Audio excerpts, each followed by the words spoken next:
You have exactly 1 day. Today. That's it. You don't get a second one. Not really.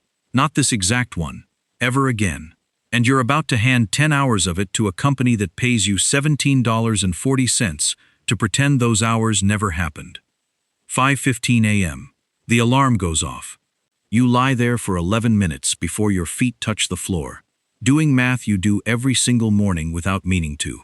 14 hours until you're back in this bed. 8 belong to Meridian Logistics.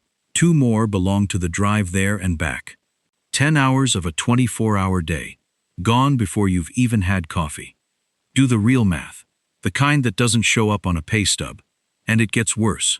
Gas. $6 a day. The polo shirts you buy yourself. $40 a month.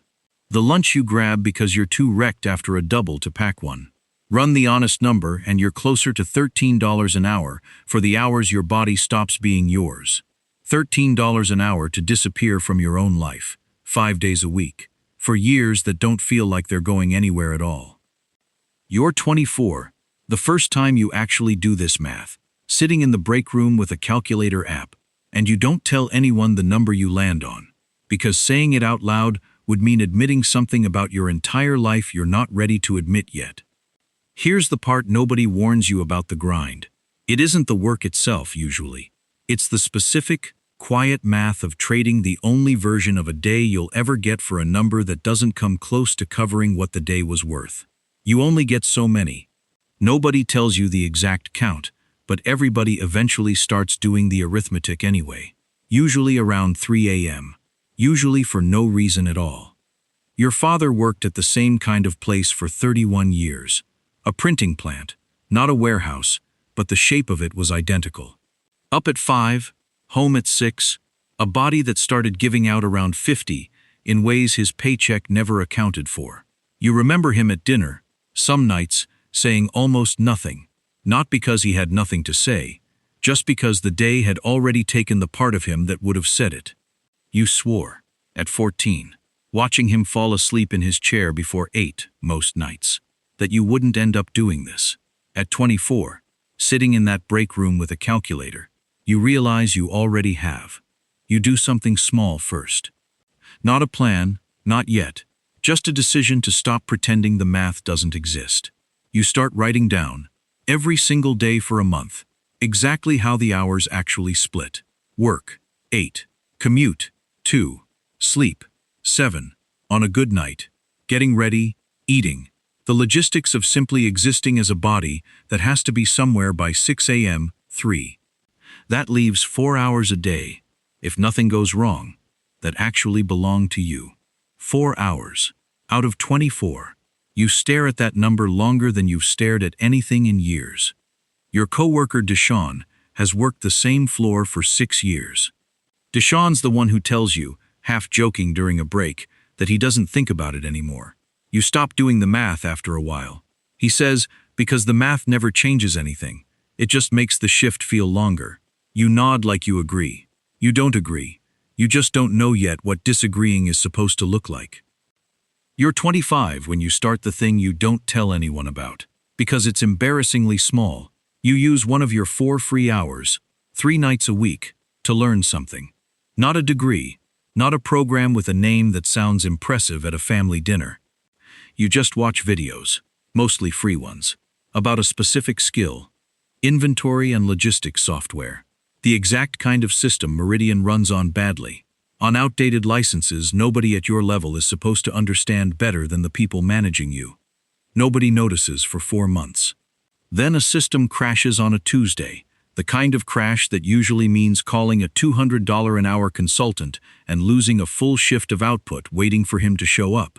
You fix it in 40 minutes because you spent 31 nights over 4 months learning exactly how the thing was built. Nobody throws you a party. Your supervisor, a woman named Carol, just looks at you differently for the rest of the week.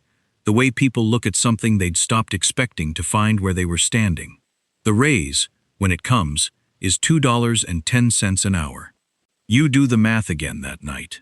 It's something. It is nowhere near enough. You understand clearly, for the first time, that the raise was never actually going to be the thing that fixed the math. The math was never about the wage.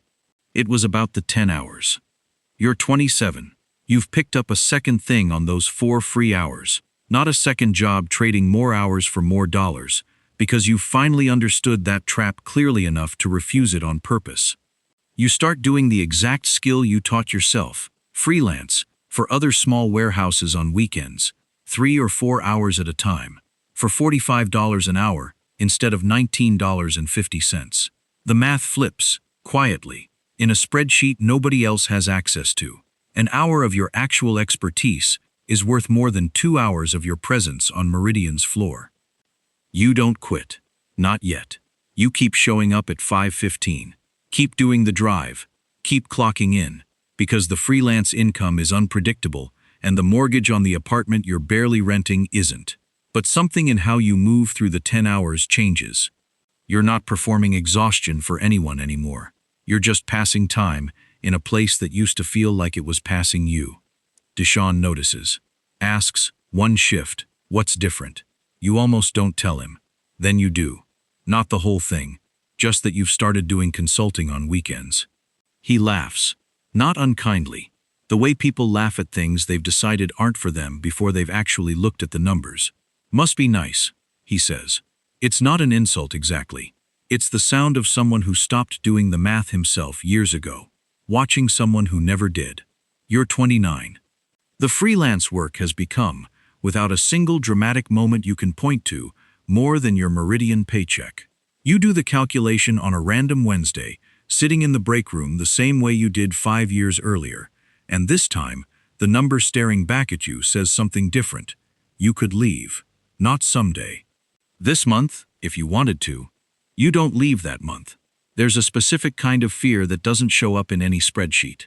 The fear of a floor that's held you up, even resentfully, for 5 straight years. You give it 3 more months. You tell yourself it's for the emergency fund. It's really for the courage. The day you actually quit isn't dramatic either. You write the 2 weeks notice on your lunch break, hand it to Carol, and she reads it and says, quietly, that she wishes more people figured this out before 10 years instead of 5. You don't fully understand what she means until years later. Here's the part almost nobody explains about getting your day back. It doesn't feel like freedom immediately. The first week after you leave, you wake up at 5:15 anyway, out of pure habit, and lie there in the dark not sure what to do with the 10 hours that used to already have an answer built into them. Freedom, it turns out, requires you to actually decide things, constantly, and deciding is its own kind of exhausting the first few months, in a way nobody warns you about because it sounds ungrateful to complain about it out loud. You're 31. Your consulting work has grown into something with an actual name now. 3 regular clients, income that's roughly double what Meridian ever paid you, for something closer to 5 hours a day instead of 10. You do the real math one more time, the honest kind, the kind you first did at 24 in a break room. Hourly, accounting for everything. You're making almost 6 times what you made on that floor, and you get 5 extra hours of your own day back on top of it. Your father visits that spring. He's 63 now, retired 2 years, and something about retirement never quite sat right on him the way you expected it to. He still gets up at 5 most mornings out of a habit 31 years deep. Still doesn't quite know what to do with a day that doesn't already have an answer built into it. You watch him struggle with the exact same thing you struggled with your first week of freedom. Except he's struggling with it at the end of his working life instead of near the start of yours. And something about that gap breaks your heart a little, standing in your own kitchen, watching him not know what to do with a Tuesday. You tell him, that visit, about the math. All of it. The calculator in the break room at 24. The 4 free hours. The 31 nights of learning something nobody asked you to learn. He listens the way he used to listen at dinner. Quiet. And when you finish, he says something you didn't expect. I never did that math, he says. I don't think I let myself. He's not sad saying it. Exactly. Just honest. In the specific way people get honest once the thing they're being honest about is already 31 years behind them and can't be undone, only understood. Deshaun's still at Meridian. You run into him at a gas station 2 years after you left, and he asks what you're doing now, and when you tell him, there's a pause, longer than the question needed, before he says, "Guess the math actually mattered." He's not bitter about it. He's just recognizing, out loud, something he decided a long time ago wasn't worth calculating. You're 33 now. On an ordinary Wednesday, you take your daughter to the park at 2 in the afternoon, a time of day that used to belong entirely to a warehouse floor, and you sit on a bench, watching her on the swings, and you don't check a phone, don't think about a shift, don't do any math at all, because there's nothing left to calculate. The day is just yours, the way it was always supposed to be, the way it never was for 31 years of your father's life, the way it wasn't for the first 5 years of yours either. The worst part of the grind was never really the paycheck. Paychecks, even bad ones, eventually improve if you stay long enough, get promoted, learn the right skill. The worst part was the 10 hours, the daily, compounding, invisible tax on the only truly finite thing you actually own. You can always make more money. Nobody, at any wage, has ever figured out how to make more days. That's the math almost nobody does early enough. Not because it's complicated, because doing it honestly means admitting exactly how much of your life you've already handed over for less than it was worth. And once you've actually seen that number, you can't unsee it, and you can't keep clocking in the same way ever again.